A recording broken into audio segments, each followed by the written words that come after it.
gonna detour using Oak Avenue.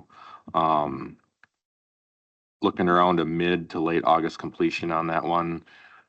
Periodic lane closures on Highway 25 as needed for different work. Had a little disaster there when we made that first switch, but we made some signal timing adjustments and that seems to have corrected it. Then Highway 12 from 94 to 25, it's a resurfacing project. We got an 1.75 mill and a 3.25 inch overlay. Going to do that at the same time as we close that west leg of Highway 12. We'll still have flagging out there during that. Highway 64 from County O to County W, we have a 2-inch hot in place recycle with a seal coat and a fog seal. Looking at starting that on August 4th, and it should be done around mid to late September. That'll also be done under flagging operation. On 94, we have a deck sealing contract where we go through and put a sealant on all of our bridge decks. Basically, we do that every 3 years. It's nightly off-peak lane closures.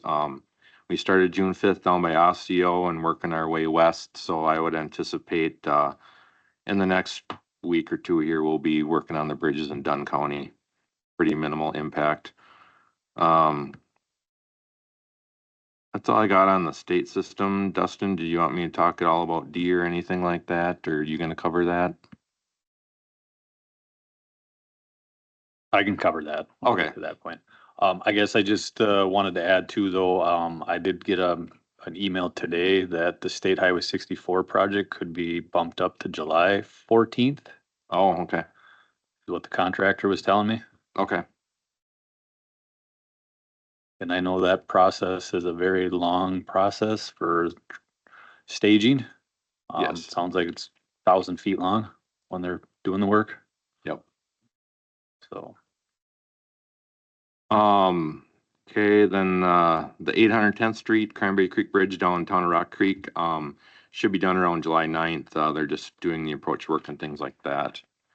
As far as other traffic issues, at Highway 12 on County B in early May, we converted that signal to an 8-phase signal to have the northbound and southbound left arrows out there now. We had some complaints and we've had some crashes with the southbound traffic kind of blocking view due to the negative offset of that intersection. So we changed the signal phasing out there and we've had some good feedback from those that have been requesting making a change out there. So, and then Highway 12 and H in Elk Mound on May 12th, we converted that intersection to a 4-way stop. We've had some positive feedback. We had a bunch of negative feedback on it. I guess we're just gonna we'll kind of monitor it and see how it goes. Right now, our plan is to just kind of leave it as is, but we do have we may be able to make some pavement marking changes either with our county crews or with an upcoming project to maybe readjust that westbound center line so that it provides a little bit more room for truck traffic when they're making the northbound right. And then at 25 and double B, both of those intersections, we're going to paint arrows and install right turn only signs at those intersections from now until we do the roundabout project. So see if that helps any of the concerns that people have had out there about traffic passing on the right. That's all I have. Any questions for me?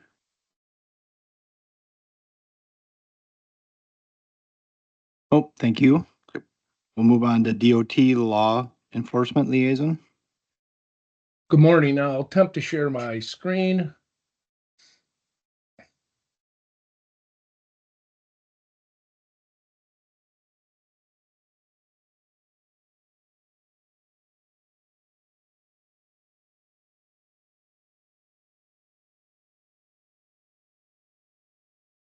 So what we have for June 20th, Dunn County TSC. So the year-to-date fatalities statewide, we're showing in 196 fatal crashes, we have 212 deaths compared to same time last year of 188 and 219 fatalities. 5-year average is essentially right where we're at this year at 217 fatalities. And as you just go down the slide, the 2025 rolls, obviously the driver and passenger numbers this time of year for a motorcycle are increasing. So Dunn County year-to-date, all crash data or numbers from January 1st till this morning, showing 364 total crashes, 2 fatalities, 105 people injured, and that is including any parking lot crashes and also deer crashes. So from our last meeting, I found 2 fatalities in Dunn County. First one on the 29th. Now this crash report is locked. I think maybe Travis would have more information. I'm assuming it might be probably criminal charges. So I just have basic data on it. You know, like I said, March 29th on Highway Y. And I did do a 5-year study or look back at this location, and this fatal is the only one I found on this location or at this location. The second fatality showing on April 29th, 4:41 in the afternoon on 420th Street at C, or near C anyways, motorcycle fatal. I think a deer was involved, but probably wasn't hit. That's the diagram. And 5-year history in this location, all the way up into the curve, showed 2 crashes. Besides the fatality, the other one was on January 12th of last year, and that looked like a winter road crash. Vehicle ran off the road. One vehicle crashed. So obviously, in this location, I'm showing not a history of crashes. Comparing March, April, and May, so those 3 months of this year versus the 3-year average of the same months. Crashes, overall crashes, 188 to 179, so a slight 5% increase. The fatals are up because there was 2 and the 3-year average showed 0. As we go down the slide, speed and impaired driving are down 12 and 11% respectively. You got aggressive 65 and teen drivers are up, along with distracted driving. Same time frame, we got pedestrian, motorcycles, commercial motor vehicle, and bicycle crashes. Pedestrian went up from 1 to 2. That's why the percentage shows up quite a bit higher. And other crash flags, pretty much everything is about the same. Work zone went up from 1 on average to 8 so far this year. That also depends on the amount of work zones you have in the county or in your area. And speaking of work zones, so before I go any further, any question on the numbers? Not. So DOT, especially the engineers, would like these next few slides, and this is more leaning towards our partners in law enforcement and explaining the importance of when there's a crash happening in a work zone, why the data or putting the correct information on the crash report is important. So that data on the crash report is reviewed weekly by the engineers at DOT. And as they look at the work zones, they see where in the work zone the crashes happen. So essentially what they're doing is saying, where did the crash happen and what we can do to make it safer. For example, in a work zone, they found about 20% increase in crashes happen compared to that same area if there wasn't a work zone. So we're trying to cut down that 20%. So on a crash report, the location in a work zone is important. For example, before a work zone, I'll get to that, advanced warning, transition area, activity area, and termination area. Well, before a work zone, described as the location prior to the first warning sign. That is important to note this on the crash report. do they got to change the transition area? Do they have to change the advanced warning area to cut down on these crashes? So before the work zone, but it's involved in the work zone, such as if you have a 4-lane highway, the 2 lanes merge into one, for example, and you have a backup or a queuing of the vehicles and a crash happens there, that is a work zone crash. And also reporting crashes by the work zone type. So you have lane closure, intermittent or moving work, lane shift over the crossover, like I mentioned, or simple work in the shoulder or the median. Any questions on the work zone? The data I get, the crash numbers are from community maps. Everybody on the commission has access to it. Every month, they have a virtual office hours by the people that develop and take care of community maps. You can join, don't have to say a word. The link is there. I brought it up in the last few meetings. Feel free to join, I believe the second Monday of every month. So also in community maps, generally you're in the search or the advanced tab, but there are other tabs that you can go to. And the one there's a training and help tab, which I'm pointing to. And the latest training video is failure to stop versus failure to yield crashes. So this is a 7.5-minute video. Essentially what it says is why it's important for law enforcement on the crash report to note, is it the crash happened? Was it a failure stop problem or a failure to yield? The difference being is when you look at engineers or safety commissions, look at the crashes and you have a problem at this intersection, for example, is it a failure to stop crash or crashes? And if it is, simple advanced warning signs, stop ahead signs, for example, rumble strips, maybe flags on the signs. It's fairly quick and cheap fixes to failure stop. However, if those failure stops are actually a failure to yield, you're talking potentially a redesign of the intersection. You put a $3 million roundabout in, for example.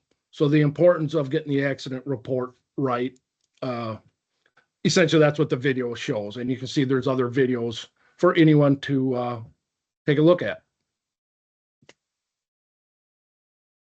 And this slide, Travis, you and I had a conversation about this last meeting and after the meeting. So I did put it in my slide for all my counties that I went to.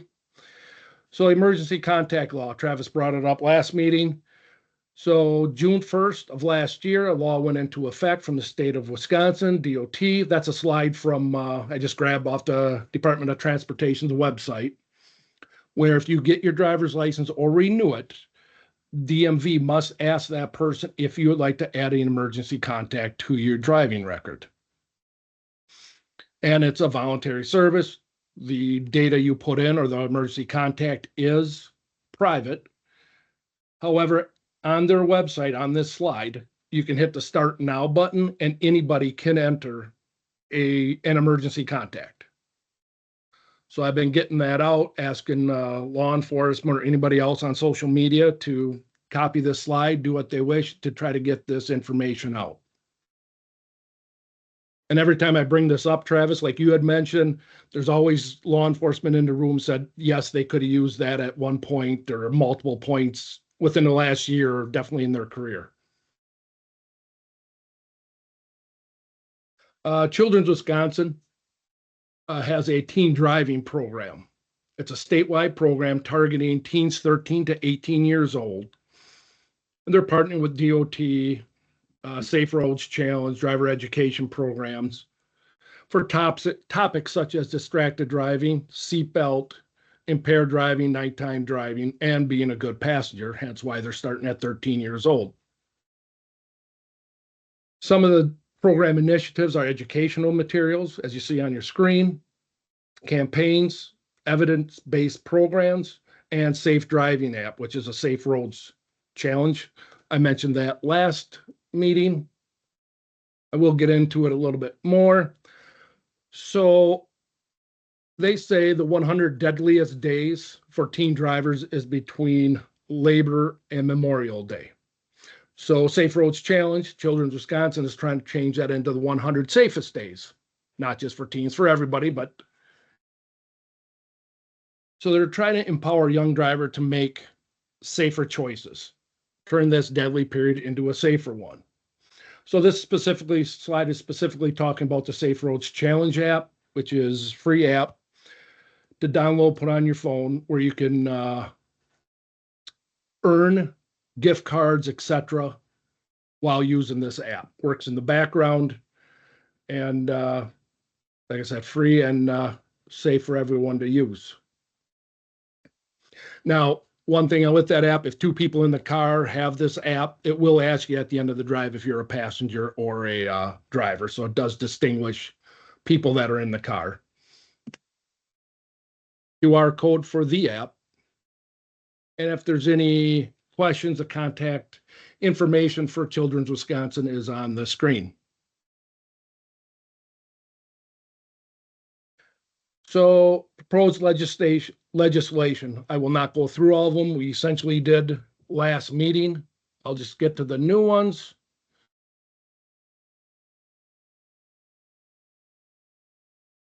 So there has been no of these bills that we talked about last time that has been signed into law by the governor yet. Unintroduced draft legislative proposals. I don't believe we talked about these, so I'll just briefly go through them. One of the bills is commercial motor vehicles must have a camera on them. ALPR or license plate reading grant. This would help fund rural local law enforcement agencies to afford the automatic license plate reader cameras. Next one down, purple funeral lights, saying the lead vehicle in a funeral procession would have a purple flashing light on it. Another grant, this one is law enforcement data sharing. This would be through the Department of Justice, which would fund law enforcement agencies to purchase data sharing platforms.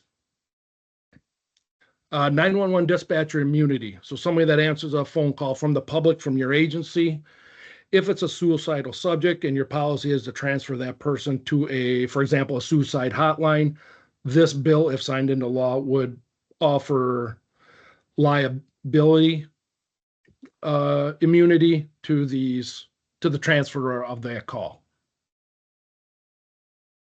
And the newest one I found for this week was speed and red light running cameras. This bill would allow law enforcement agencies only in a first-class city, which is only Milwaukee so far in Wisconsin, to use speed camera to identify speed violations, and they could write for anything over 15 miles an hour, according to this bill.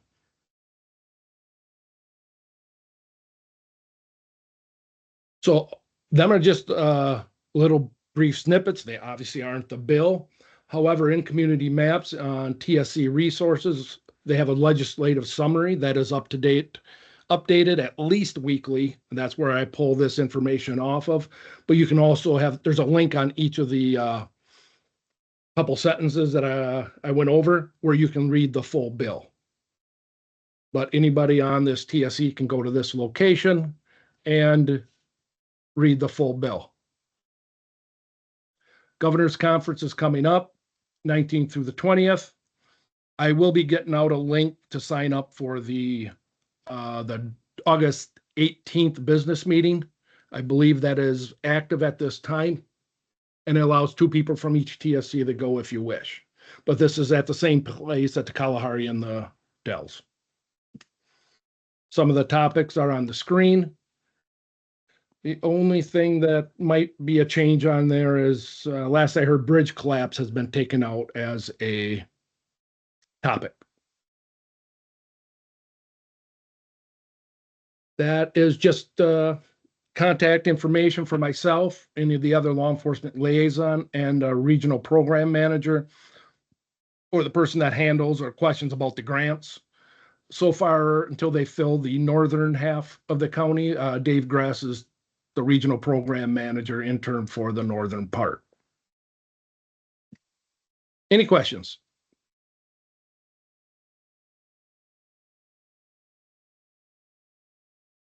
I don't see any. Thank you for that report. I will. All right. Oh, you have something else, Ted? I do not. Okay. All right, we'll move on to railroad.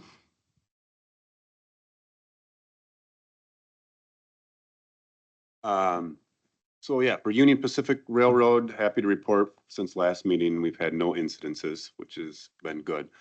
Only thing I'd add, I guess, if there are agencies out there that are interested, I can present it. It's through Operation Lifesaver, but it's the Railroad Investigation Safety Course. These come in 4 modules, basically 1, 2 to 4 hours, and they will discuss basically responding to a scene involving a railroad, scene security, how to communicate with the railroad, how to do it safely, for law enforcement agencies, information that's going to be needed for a crash report.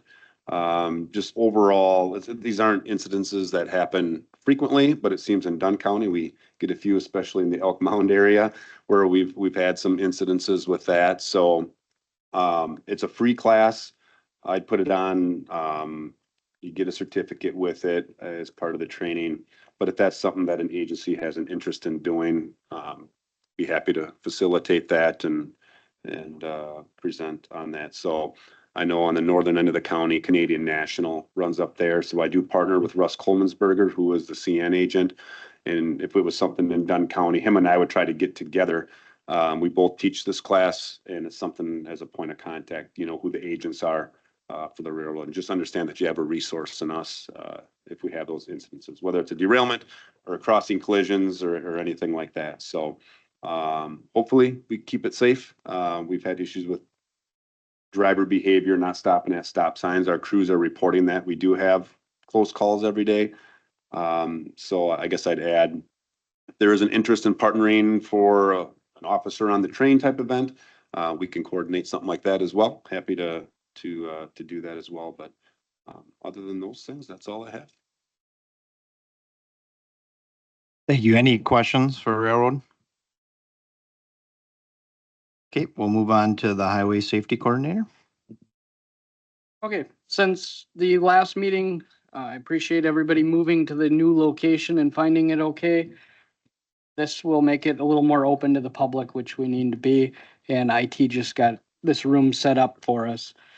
Since the last meeting, Dunn County Sheriff's Office handled 62 crashes. 21 of those were multi-vehicle crashes, 41 single vehicle crashes, 23 crashes with injuries. Of those crashes, there were 31 people that were injured.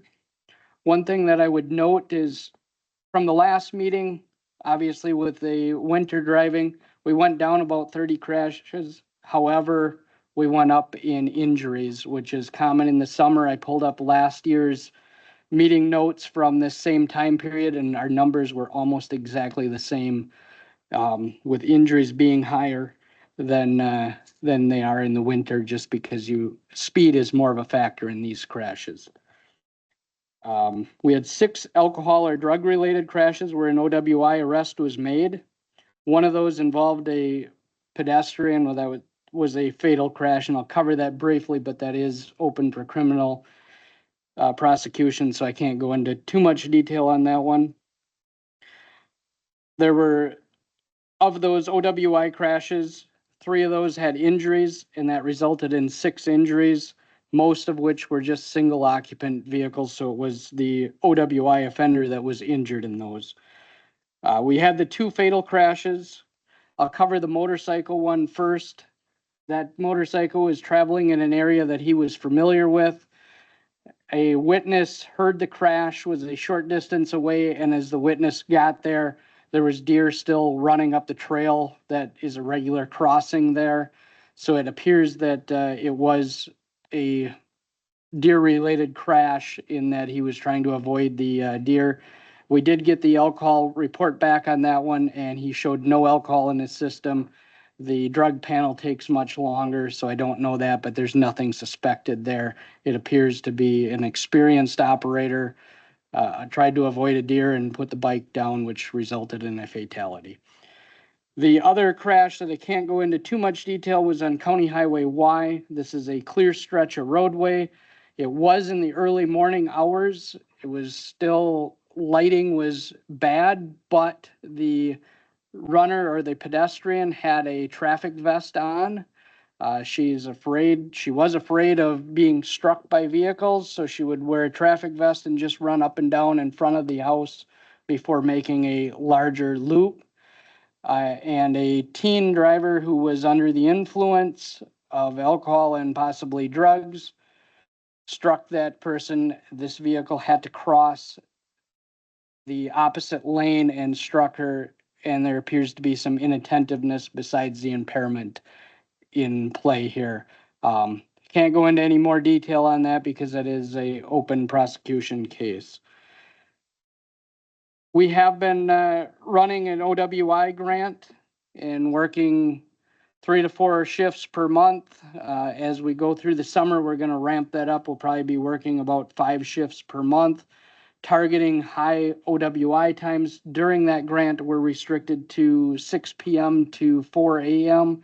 as our hours of operation, with some exceptions for specific events if I get state clearance on those. The biggest problem we're running into is just getting officers to sign up and work the overtime.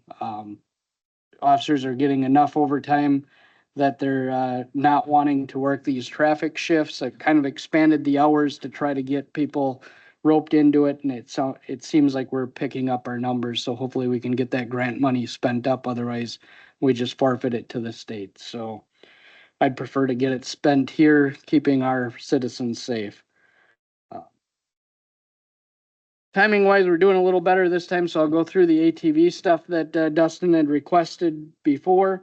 And these numbers are specific from 7/1/2023 to the current date and are highway specific, not technically county highway specific. And I use that date to start is approximately the date when the county highways got opened. We've handled 9 crashes. I believe all of those, and I didn't verify this, but when I had looked back in March, all of those were single unit crashes. So it was just the ATV involved. There was no motor vehicle involved in those crashes. We had 74 incidents during that time, some of which were handled by our agency, some by Menominee PD, as it seems like their numbers have really went up when I looked through the CADs. So resulted in 16 citations, 4 OWI arrests, and the common citations I'm seeing are OWI, no safety certificate, no helmets, illegal operation on a highway, operate without required headlamps, registration, and careless operation. The one thing I'll touch on is the illegal operation on a highway. All the signs are posted that it's only county highways that are open. Either people choose not to know the difference between a county highway or a state highway, or they just choose to violate the law, which I'm assuming they're just choosing to violate the law. We're catching people on Highway 40, Highway 79, 25. So that's a very common citation. We don't have tolerance for it. It's $232 ticket. If people are caught there, they're going to get a ticket. We're going to lose our trails if people continue to drive where they're not supposed to be. So the only thing I would say is we could work with possibly the ATV Association to get some more funding for signage. If the state will allow us to put some more signs on the state highways and clearly posted as no ATVs, I think that's going to reduce it. We've gotten a couple exceptions for Highway 40 and put a couple signs up there to target some traffic areas that we knew, and that seems to have helped. I don't have anything further to report. Any questions? Is the ticket the same on B where there's no, it'd be 232? Yes. Okay. Yep. Any The other, only exception for that I'll have to note would be if you're registered for agricultural use, you can operate on those places as long as it is for agricultural use, not just to go for a joyride. but that's not state highway, or that is state highway too? That's all roads. Okay, Except the interstate system. okay. Any other questions? I guess I just have something to add just with the ATVs. I do know that people probably do not understand what the difference is between a county road and a state road. We get that all the time. Like, they think we maintain every road in Dunn County, so people just have that misconception. I don't know if we can work with the ATV clubs and get that information out. I don't know what map system that they utilize. So I think I could reach out to the ATV clubs and see if there's something they could do to help inform individuals. So The last map I've seen is a fairly decent map. It's just when people get to a state highway, I think they don't realize that that's a state highway, or they choose, what I'm finding a lot of times is they choose to just drive on it, whether it's a state highway or not, because the excuse is generally, well, I only have to go a quarter mile down the road or half mile down the road. Doesn't matter. We don't have any exceptions for it. Any other questions? Okay, we'll move on to Highway Department. So I'll just go through the list of roads that we're working on currently.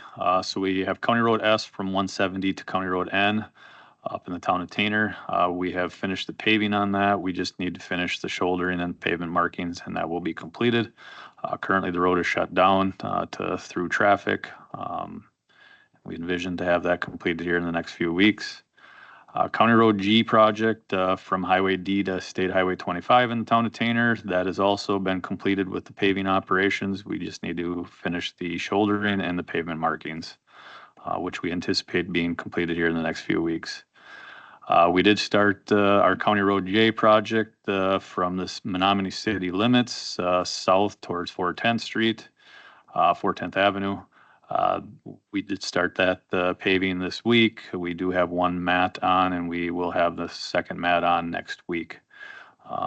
So that project we will envision be completed here in probably 3 weeks with all the shouldering operations. And we are experiencing an uptick of obviously traffic on that particular road. The road is shut down to local traffic or through traffic. And we have worked with the sheriff's department to come and help monitor that while our crews are working out there. We do have individuals, that I'm not lying, are probably going 60 miles an hour going through our traffic zones. So sheriff's department, give you credit. You guys have helped us out with improving safety while we're working out there.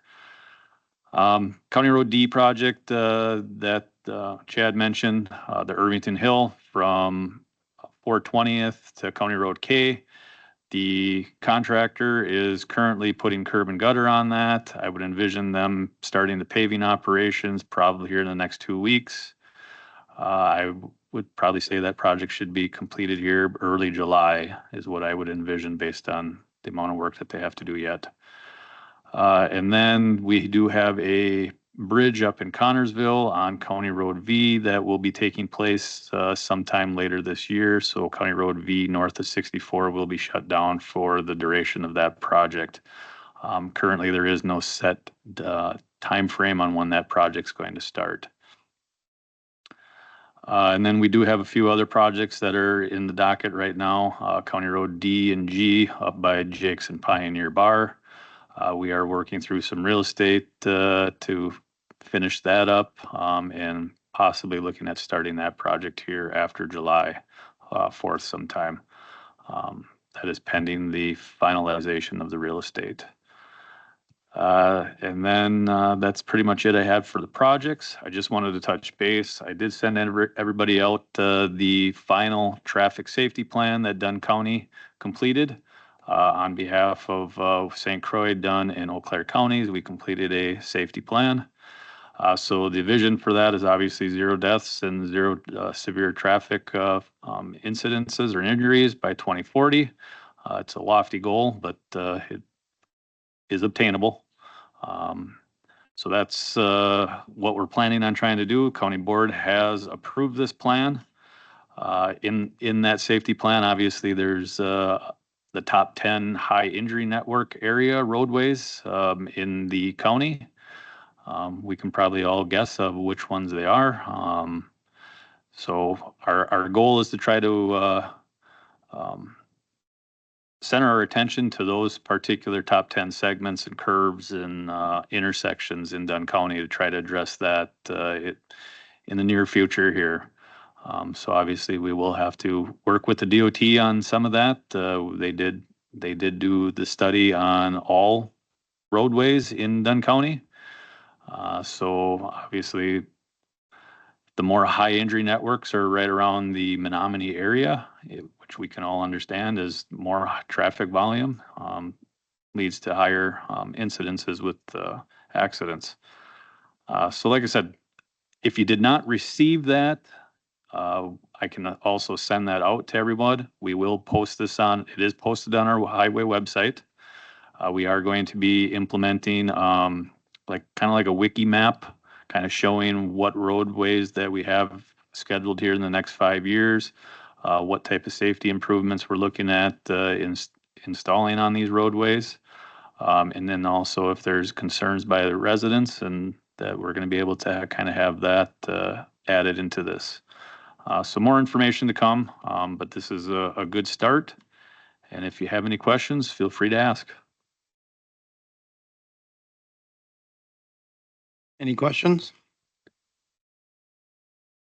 Okay, thank you for that report. Anything to add, Highway Committee Chair? No, Justin covered it all. All right. We'll move on to Menominee Police Department. Good morning, everybody. Thank you. This will be real similar to Travis's. A lot of the same stuff. Our traffic data is very similar right now for traffic crashes from compared to 2024 to now. And we do have just a slight uptick in PI crashes as well, but nothing super significant. We've had no major traffic crashes with serious injury and no fatalities either. So that's good news. We've also been participating in that same OWI grant under the sheriff's office, and we're suffering from the very same things. We get about 50% participation probably at best on the shifts that we post for extra enforcement. But it has seemed we have had more OWI arrests in 2025. So we've had, I shouldn't say arrests, we've had more OWI incidents, and most of them are arrests. We've had 59 in 2025. Right now compared to just about 50 at this point in 2024. So that might be partly due to the increased enforcement that we've been participating in. So UTV stuff, our department's been focusing on a lot of warnings so far.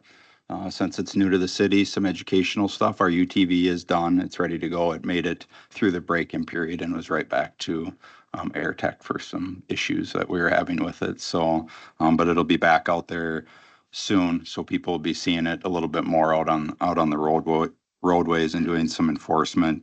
Most of our violations, after talking to one of the lieutenants yesterday, have been after hours. One of them's going to the races. People brought their UTVs to the Dunn County Rec Park to the races. So we've been educating some people there, and some people that stop at Quick Trip afterwards or whatever. So not having proper equipment's another one. They don't have blinkers installed. So just, pulling up next to them and said, hey, you got to have blinkers on those things. So not really a lot of citations yet. There have been some observations from off-duty officers of people that are working hard to make citizens mad, I guess, the way they're operating UTVs, some underage driving up in Wakanda Water Park. A couple of our officers coach baseball, that sort of thing, and they see kids that they know are 14, 15 years old cruising through, and they shouldn't be doing that. So we're going to probably focus some of our attention up in that area, and there's a lot of construction going on right now by Wakanda. So we're going to start doing some enforcement here, citations if they're necessary. But so far it's been a lot of education for the public. But I would say in general, no significant issues with the UTV ordinance so far in the city. So any questions? Nope, doesn't look like it. So thank you. We'll move on to Wisconsin State Patrol. All right, we this last time frame we handled 57 crashes, 13 of which were injuries. We've had the airplane up twice now in the last few weeks. The first for 4-hour stints. The first one we made 34 stops. The average speed was 87 out on the interstate. Out of those stops, 74% were 15 over, and 21% of the stops were at 20 over. Then we did one a few days later, and that aircraft detail, we made 47 stops. 63% of those stops were 15 over, and 17% of the stops were at 20 over on those. So obviously speed is still an issue, and anybody that drives the interstate knows nobody drives 70 out there. And so that's all I have. Any questions? I just have one. I've just been noticing from what it looks like, I don't have any data, but an uptick in vehicle pursuits. Have you guys noticed that statewide, that it just seems to be a lot more of that going on right now? Yes, that is the case, unfortunately. And just kind of a short story. We had an aircraft detail in Eau Claire. It was probably 2 or 3 weeks ago, and a motorcycle was 111 miles an hour. Well, he didn't realize we were doing an aircraft detail, and the aircraft followed him through the city of Eau Claire, watched him run red lights, stop signs. Guy got off his bike and thought he was home free at his apartment, just sitting there hanging out, and 2 troopers came in and introduced themselves and took him to jail. So. All right, thank you for that report. Next up, Wisconsin Department of Natural Resources. No, all right. And then we'll move on to school administrators. With that one there, I think we'll have to make a change because he announced at our Safe School meeting that he's retiring. Yeah, I am here, but I am Oh, retiring, so yes, I'm getting There short, it so is. if you can't see me, I'm down to days, but I'll be done on 30 June. But I just wanted to say, we don't have a lot going on. We got a summer swim, we got summer school going on. There'll be buses on the road until the end of next week on the 27th. That'll be the last day of summer school. Then we'll be pretty quiet around most of our school districts in Dunn County, but I just wanted to say thank you for allowing me to be a part of this committee the last few years. I think it's an important committee with a lot of great value for what you talk about. It's been very educational to me, and just again want to say thank you. It's time for me to retire, and I don't know. I've never had time off before, so we'll see what that's like. But if I can ever be of service, feel free to contact me. But again, thank you for the work you do. I think this is a great committee and a lot of important things done. So thank you. Any questions? Well, thank you, Bill, and congratulations on your retirement. Yeah, thank you. I appreciate it. Next, we'll move on to Dunn County Board Representative. Nothing to add. Okay, thank you. We'll move on to community member. Ryan?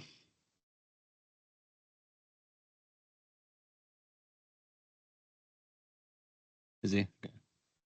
Ryan's having trouble with them with his microphone. All right, well.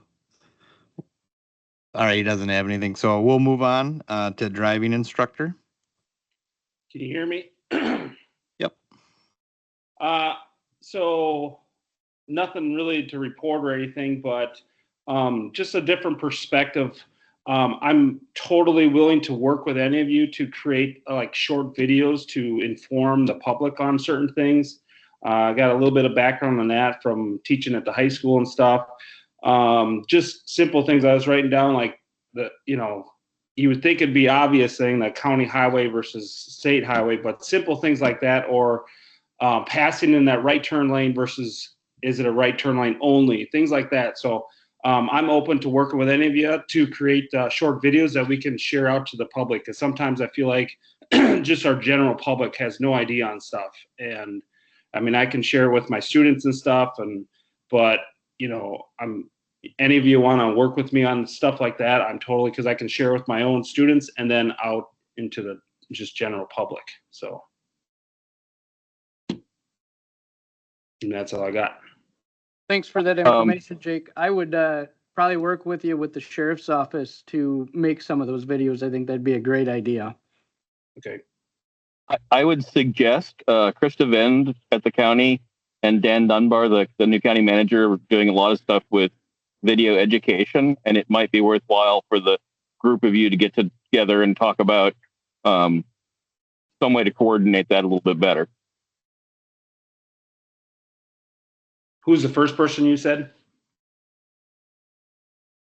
Krista Vend she's our basically multimedia person for the tech side of things. And then she's working a lot with Dan and with the various departments within the county doing that. Okay. All right. That's all I got. And thank you. Yes, thank you. Any questions? Okay, we'll move on to medical emergency reports. And first up is Red Cross. Hi, good morning. So just wanted to share our response update for Dunn County. We saw a pretty big jump compared to last year on calls. So last year, from today's date, we go by fiscal year. So our data is starting July 1st, and we end July 30th. Last year, we had 11 calls, and well, actually, we assisted 11 families, consisting of 29 individuals. And this year, we are at 22 families, 60 individuals. So really saw a 50% increase there of calls in Dunn County. And these calls came from a variety of locations. So Boyceville, Colfax, Elkmount, Knapp, Menominee, Mondovi, and Bridgeland. And these are single family or multifamily homes. And one of the calls that we did get called and assist with is the 3rd Street multifamily fire that happened on May 20th. Last week we did get a call in Colfax, but it fell in the Chippewa County area. So that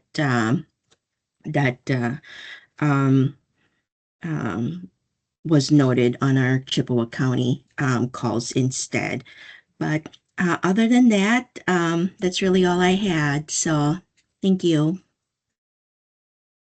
Thank you. And any questions for Red Cross?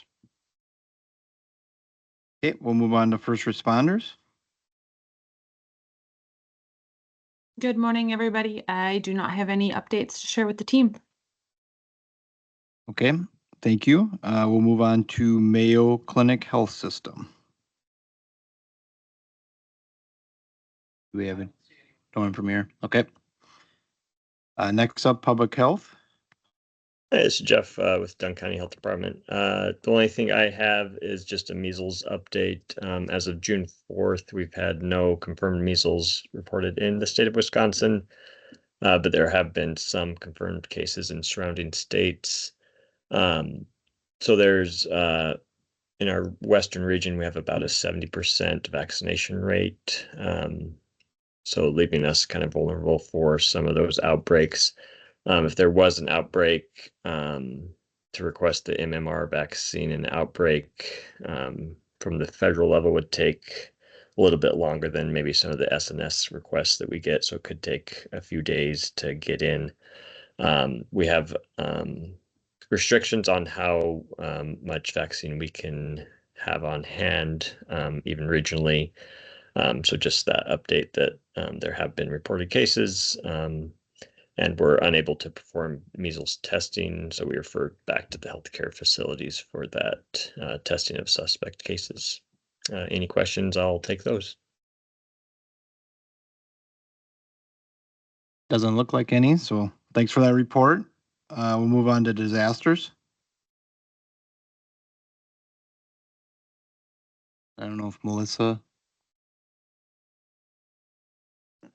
Luckily, we have not had any to report. I did want to talk just a little bit about an Excel Energy exercise that we participated in last week, and it was a functional exercise of the Lake Wissota Dam, and that dam in the scenario was in failure status.